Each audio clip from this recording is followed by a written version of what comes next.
The Leverian exists thanks largely to the donations of patrons such as yourself. Please leave a little something.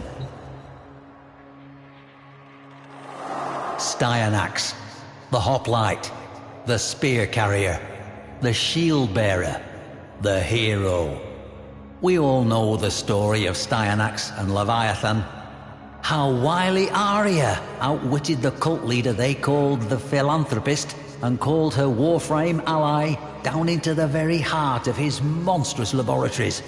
And no wonder, because these events did not happen in some distant epoch, in the times of the Orokin Fall, the Great Unraveling, the Age of Despots, or the Smaragdine Concord. They happened surprisingly recently.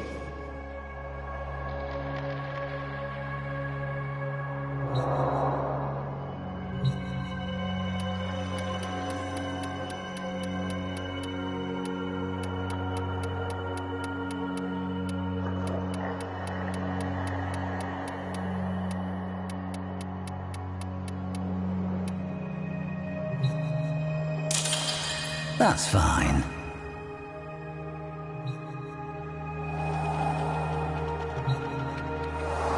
We have so many monsters. Every child in Orokin times heard legends of the Belligaunt, the Slather, and the venomous Thrax. Those were only stories, but one was real. Its creator was dubbed the Philanthropist. A corpus renegade, he established a cult in a formerly desolate region, in a location which I have agreed to keep secret to deter would-be looters and amateur archaeologists. The site was never abandoned, you see, and one person's historical curiosity is another's beloved home. With science, this philanthropist ensured ever more bountiful harvests and secured himself both gratitude and worship. Legend says he would travel the system, seeking out parentless children to shelter and educate. But this apparent charity concealed a darker purpose.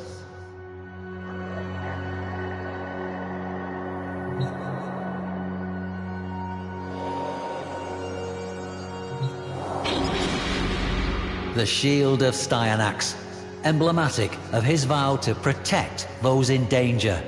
Young Arya was certainly in danger, and well she knew it.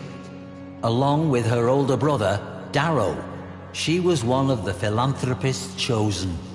When they came of age, they will be summoned for a ceremony called Ascension Day, at which they would be taken to dwell with the Philanthropist in eternal paradise. Certainly, none of those taken were ever seen again. I do not know how Styanax became Arya's protector, but I am certain Arya knew that when the Philanthropist came for her, her ally would be waiting in the shadows.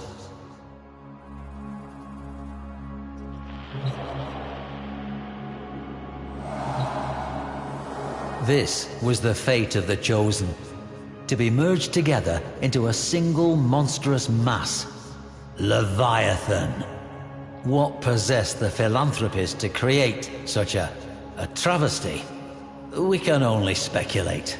But we know that he had been studying the infestation and that he believed Warframes to be weak and obsolete. Perhaps he craved domination over others. Perhaps he yearned to create new life. Life over which he alone was God. Regardless, he was too much of a coward to pilot the thing himself. That was to be Arya's role. But Arya called upon Styanax, who, if the ruins of the temple roof are any indication, made an explosive appearance. Faced with the certainty of defeat, the Philanthropist clambered into Leviathan and took command of it.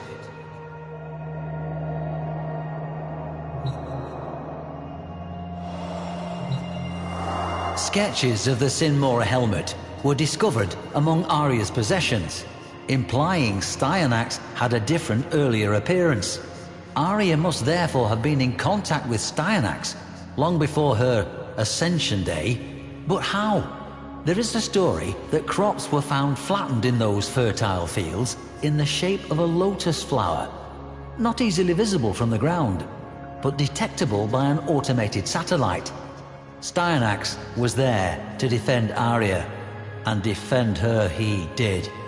Colossal fist met unyielding shield again and again, with agility and endurance. The Warframe outpaced his towering foe. As the Warframe and the monstrosity did battle, Arya saw a familiar face among the multitude. Her brother, Darrow.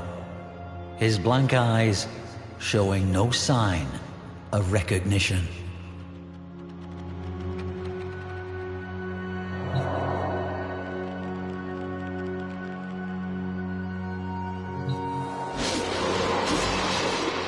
As Styanax struck and struck again with the Aphentis, making little headway against the relentless Leviathan, a final, desperate scream from Arya achieved the impossible.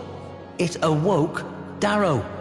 From out of those thousands of fused bodies, a single mind was suddenly saying, "No." Latching his remaining arm around his tormentor's throat with the very last of his life's strength, the doomed Darrow distracted the philanthropist long enough for Styanax to act. One last act of love and protection for his sister. But the Warframe hesitated. It seems he understood the importance of Darrow's rebellion. If one mind could turn upon its master, why not all of them? With but a gesture, he gave the captive minds their freedom. Suddenly awakened and aware of their hellish plight, the damned townspeople tore at the philanthropist's exposed face, the Leviathan's body coming apart as arms broke free from the mass, clawing for revenge. Together, they dragged the screaming philanthropist down, rending and tearing. In that moment, we can be assured the philanthropist knew the depth of his failure, his defeat. Without worshippers, a god is nothing. And Styanax delivered the final, merciful stroke.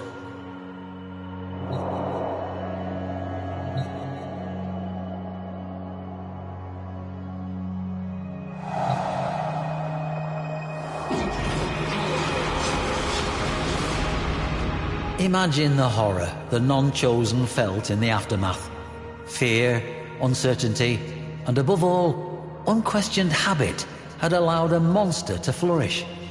Arya took over the cult and made it a community instead. They still thrive to this day, or so it is claimed. Styanax is the story's hero, but it was Arya's courage that summoned him. All revolutions begin when one voice dares to say, "I will not." Somehow, across the dark reaches, Styanax saw that courage burning bright and swore it would not stand alone. I would visit Arya's temple myself, but I am indisposed at present, a long-standing condition. All donations are, of course, appreciated.